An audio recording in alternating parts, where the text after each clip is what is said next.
Yeah. Good afternoon, everybody. You all looking good out there. Well, my name is Katherine Gorge. I come from Boroloola. If you look it up on the map, we in the Northern Territory, that's right in the pocket of the Gulf of Carpentaria, near the Queensland border. We was on this, just want to let you know how far did we travel on the bus. We're still a bit tired at the moment from all that traveling. That's nearly about 4,000 or 5,000 K down. Yeah, anyway, we started from the Northern Territory, come right across to Queensland, and we came in, we was on this frack finding tour. The bus we had fracking design on the side from Lock the Gate and all that. I've been working with Lock the Gate for a long time too as well, for a long time, yeah. Anyway, we came on this frack finding tour to find out what fracking can do in our community. You know, we wanted to come on this trip so that we can share that back into our community up in the Gulf. Anyway, we came to Chinchilla and then Tara. That was the only two places that had most of the gas well all over the Queensland area, yeah. They said about 11,000 gas well was on that land, like local told us around there. And they told us about the gas flaring and all that sort of stuff, and how the methane coming out on the pressure pipe and all that. And we seen that, we already experienced it and seen it and what it can do. We're going to take this back to our community up in the Gulf region and share that to our people and tell them, don't sign the document, don't sign any agreement to it because it's really bad. It's going to affect all our clean water, and we already had a clean water contamination already in Boroloola a few months ago. That went viral. Everyone's seen it on ABC News and all that. So if fracking going to come along, we're going to face double trouble, you know, in there. We've got the muck out the mine, we got fracking, we're going to get hit from every side there. And our water going to get worse and worse, you know, for future generations to live in that country. You know, I found out that fracking is like a key to open up the door to all other minerals in the Gulf region. So we need to put a stop on that now before it's too late. If we're going to slip through our hand, well, our kids going to get affected in the future. It's best that we put our foot down now to save all these kids in the future before it's too late. That's the whole reason why we came on this tour, because we don't have a voice in Boroloola. We don't have a voice. We're in a remote community, real remote community. We're way out of town, you know, like Darwin and Katherine. We're a long way from that, and our voice never been heard. And the only way we can get our voice heard is that we go on this tour and find out what's happening, and come down here and we just had a lobbying in Parliament in Canberra not long. For 2 days we was lobbying in Parliament and bringing up all the issue about fracking and telling them that we want a total ban on fracking. We want a total ban on it for good.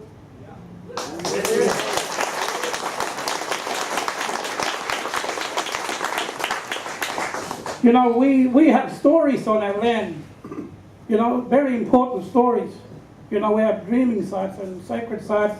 You know, our stories is on the land. And we need to protect that too as well.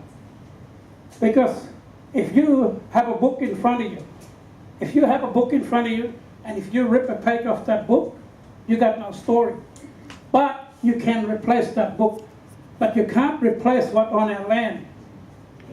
Our dreaming. You can't replace that. Once it's gone, it's gone. And no money will never bring that back to us. No money will bring it back.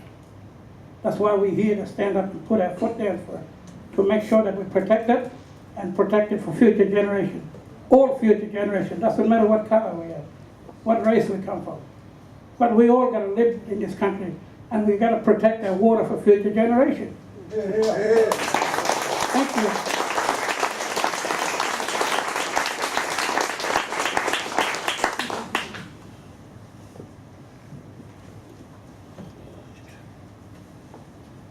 Hello everybody.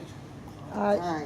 My name is Peter Elton and I'm from the Boroloola on the top end of the Gulf. Northern Territory. Someplace where Katherine come from, and Devon. We three come from same place, one town, local town. And I just come on the same trip with Katherine. And all what I seen when that I seen with my own eye, I seen what do you call them? What happening to Queensland and further down this way when I come past the border. I seen what fracking, all the bores all over the place in people property, you know, with their own land and bore all over, right around there in that one little place. And it's real bad. How they're going to live? Where they're going to drink water? And the water is the main thing for everybody here in the Northern Territory. Water is the main thing for horse, cattle, all the animals, all the human beings, no matter what color they are. The water is the main thing. And then people got to start fracking in the country, people land all over the place around here. In the territory, right around this Northern Territory, Australia. That is going to rule the land up for people when they was living in peace, living in good place, good country, enjoying themselves, living in peace. And they're going to come and rubbish everything, poison everything. People are not going to drink water, people are not going to eat bush tucker or do fishing, go fishing, looking for turtle and all that, nothing. People want to eat them stuff, or go hunting or fishing. Because I'll be frightened, it'll be poison from lead. Yeah. And things, gas. That's all. Thank you, everybody. Peter. Yo.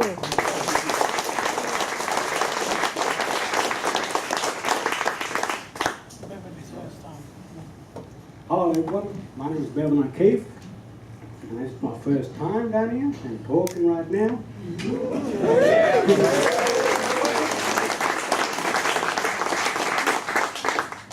And I want to tell you about myself, like myself now. I want to learn more young fellas today, keep speaking up and stand up for country and trying to stop fracking.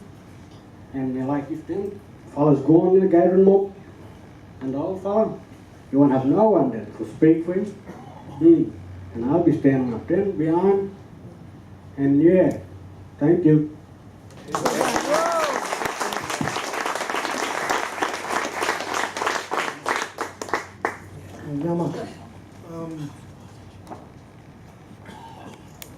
I know our father brothers, look, me, my brother off the back there, Nathan, we actually met him in Billiga, where our bloodlines start, in the military country, northwest New South Wales, as they call it. Look, we smoked them onto there. They'd been on a big track. I mean, they went down to Canberra too, 5,000 kilometres, and I had to go to Penrith tonight. It was a nightmare to get here. That's why I was late. Not to make an entrance, but in all seriousness, look, 5-6 years ago there, I think Santos, who have got the contract to extract the gas from where they're drilling, they proposed 850 gas wells in the Pilliga scrub there. They came to Terioio, where our bloodline's going back to there as well, about 5-6 generations, as they know, but we call Gabbaloo Bidawia people, you know, before the big life in the universe began, you know. So, me and a few other people that went out there, we actually threw Santos off there, and then they sort of had a few people who wanted them out there, other blackfellas within our nation. So we let them back on and listened to their crap that they were talking, and we were discounting everything that they were saying. They have a main spokesman, his name is Josh, he's still with them today. He's the best bullshit artist I've ever seen, and I grew up here in Sydney, so I've seen a few, you know, and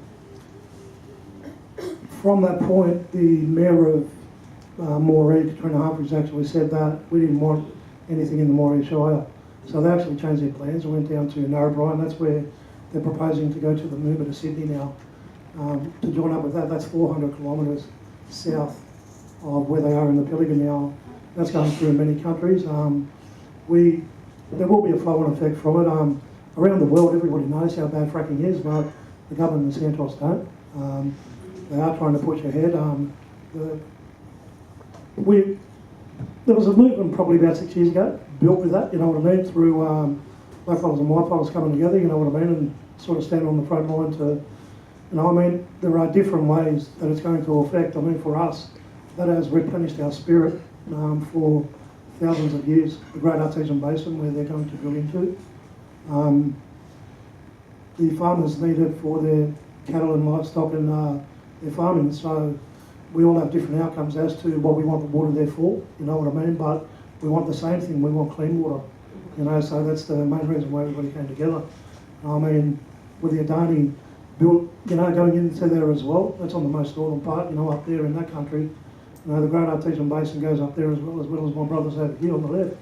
You know, so it's not only going to affect our community, it's certainly going to affect communities north, east, south and west of us. You know, so we dug our heels in. We're not going anywhere. We've been there since the beginning of the time. We'll get there till the end of time. You know, and sort of with allies, they come along for the ride with us. You know, we have to steer it. The Matarankas, we know how to fight. We've been fighting since 1830, since they came onto our land, you know, to try to get it back. And if we're ever going to turn around, you know, to have a sustainable future for our grandkids, that will keep on going, then we're the ones that have to steer that, you know. And I've spoken to people out there lately about what about afterwards if we win, you know, outcomes. You know, we've spoken to farmers and, you know, people out there about us going onto our land to heal it. You know, we're the only ones that can do that. You know, we feel the spirit of our land through the sand, you know, the dirt that comes up through our toes, up into our heads, you know what I mean? So our land is in pain. We have 30 active mines on that same clan group area where that's proposed to go, you know, with Santos. And then the APA, they're the ones building the pipeline. They built that type of infrastructure all over Australia. You know, so they're the ones that do it. Through native title, they can extinguish it. Santos cannot. You know, the EIS has not come back yet. There's been no answer from the government with what they'll do. You know, so we're waiting on that. But the people who are out there, we know that we're going to walk that same path. You know what I mean? And hopefully we'll get a good outcome at the end of it. So thank you.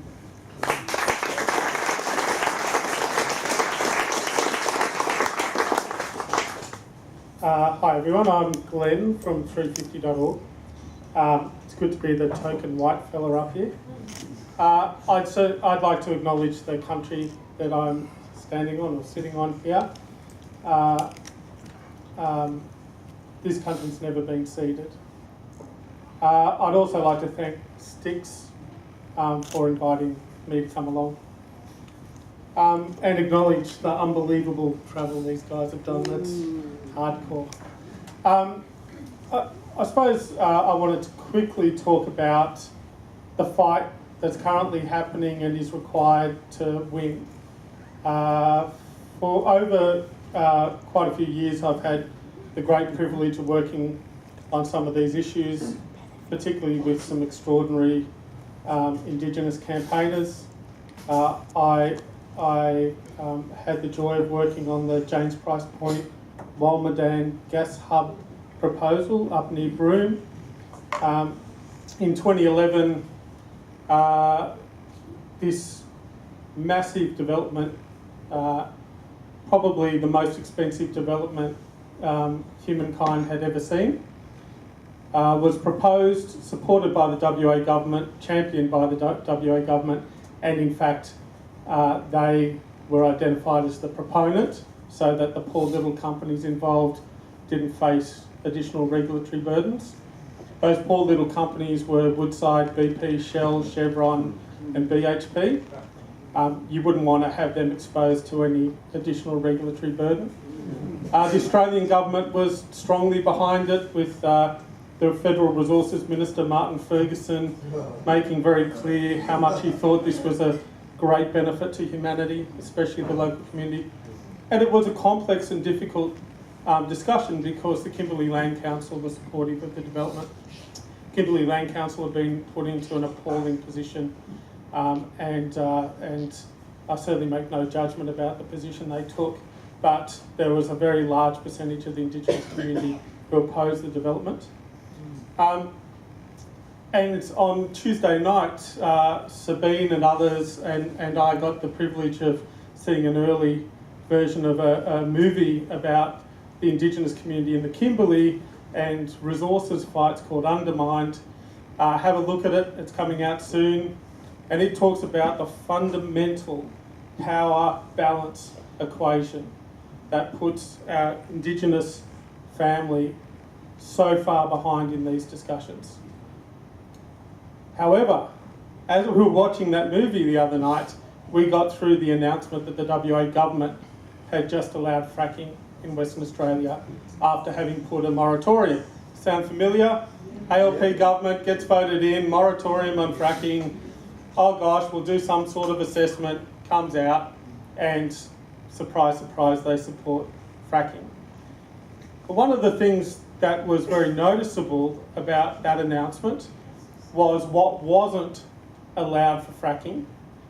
All around Perth, where nice rich white people live, no fracking there. But also the Dampier Peninsula, the area where the fight over James Price Point, Walmadan was.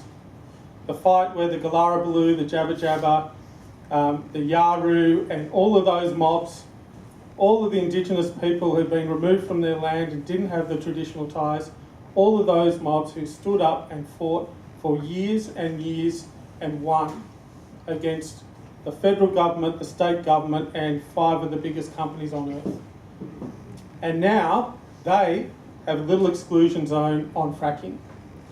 Shows the power of incredible long-term community campaigning.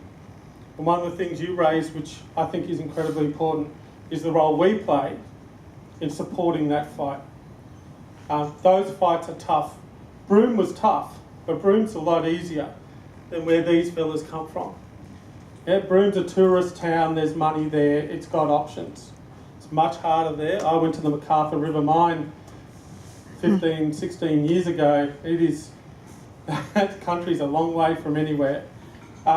It is incumbent upon us, every one of us here, and everyone we know who cares about this issue, to support these people, this mob, our family, against fracking in the Territory, in WA and everywhere. Fracking is a technology that has not proven itself. I used to consult to the gas industry. I'm certainly not a clean skin on this stuff, but I have certainly come to the view that gas is not a transition fuel. It is a dangerous option, and my complete life is focused on climate change because I want my kids to have some quality of life, and I would like some human civilization to emerge from what we're facing over the next century or two.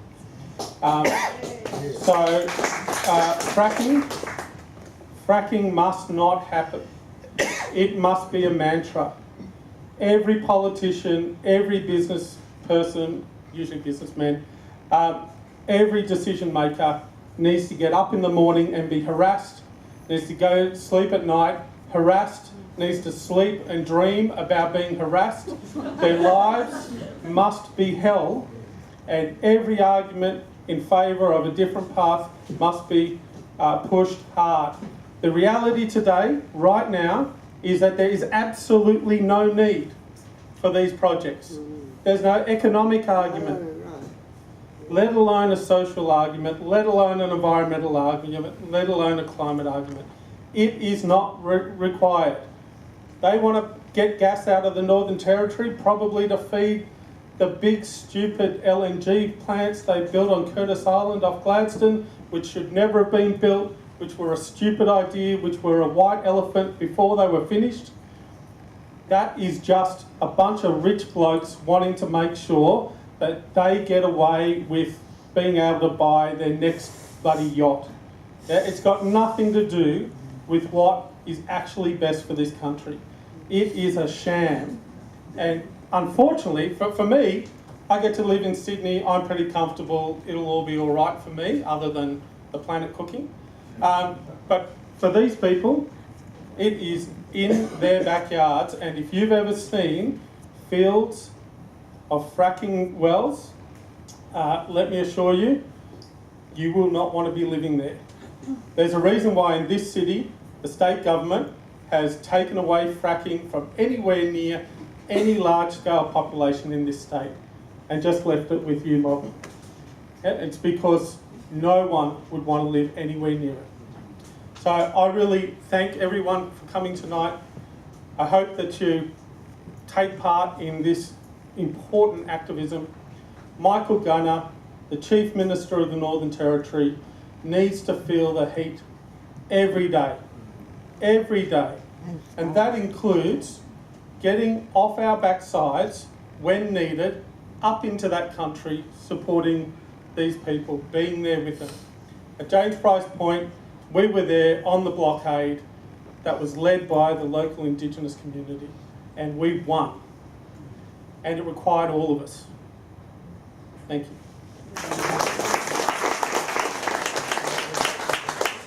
Thank you. Thanks heaps for that. And a big special thanks to Bevan there, Brother Bevan. Bevan? For getting up for the first time. Yes?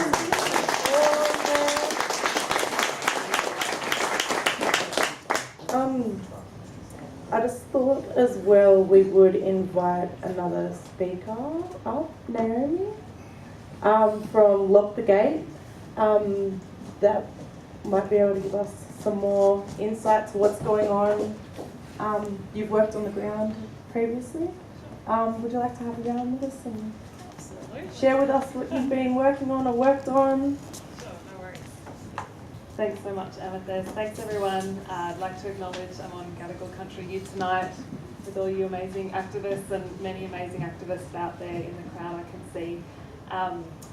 I've been working with Lock the Gate and with groups trying to stop coal seam gas in Mataranka for many years, and then I had the opportunity to move up to the Northern Territory and lived on Larrakia country in Darwin for a couple of years where I met these guys and really got an insight into just how incredibly powerful the community movement is in the Northern Territory to stop fracking there. Have been a part of hundreds and hundreds of protests, saw thousands of people take to the streets at different times, was part of an incredibly detailed fracking inquiry, Gadrian was as well, where thousands of people, I reckon, over that 18-month period would have called for a ban. And through that process, the inquiry admitted that there had not been full information given to Aboriginal communities and to any individuals across the Northern Territory when it comes to the risks and impacts of fracking. We heard through that process that elders were told things like fracking wells would be the size of a billy can in the ground, and that they would just put a couple of wells down and it was nothing much to worry about. The fracking inquiry admitted that overwhelmingly Aboriginal people in the Northern Territory were opposed to fracking, and yet we have the situation similar to what has happened now in WA, where the big townships where people live have been put off limits and their water supply has been put off limits to fracking. But if you're living in a remote area, which is mainly where Aboriginal people in the Northern Territory are living, those are the places that are open for fracking gas fields. It is incredibly unfair. It was stepped out quite clearly in that fracking inquiry report. The inquiry report also admitted that the climate impacts from fracking gas fields in the Northern Territory were unacceptable, that the methane leaking out of these gas fields would have an international relevance and the impacts on climate must be mitigated. Now, the problem with those scientists who did not have a climate change background simply said that those emissions could be offset elsewhere. And in response to that, in recent months, we've had 50 climate scientists from around Australia come out very strongly to call for a ban in WA and a ban in the Northern Territory on fracking because of the massive climate impacts. We absolutely cannot afford to be opening up some of the biggest new fossil fuel basins in Australia at a time where we need to be keeping fossil fuels safely in the ground and transitioning to renewables.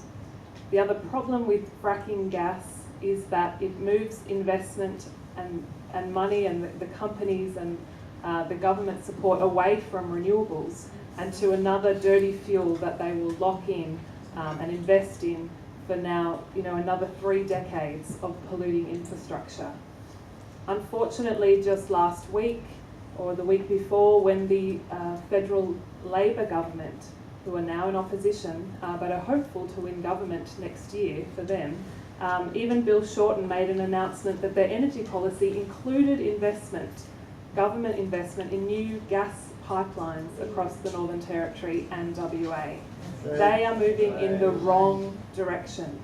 So it is now not only Michael Gunner that needs to feel the heat and Mark McGowan in WA that needs to feel the heat, but Bill Shorten and every member of the Labor Party also need to hear it. Because I can tell you, we were in Parliament this week and we were talking to people that were looking at the same, the list that you write your name down when you visit these politicians, and APPIA, who are the peak body for the gas industry, were in there again and again. These gas guys are walking the halls of Parliament every week, and they are out there spruiking their wares, calling gas a clean transition fuel and asking for federal and state and territory support to build new fracking gas fields and new infrastructure to export more gas. So we're absolutely up against it, but we absolutely have the majority of Australia on our side. Most people want to see fracking banned. Most people want to see strong climate action. And we've got a lot of hope that we can use that energy to get outcomes.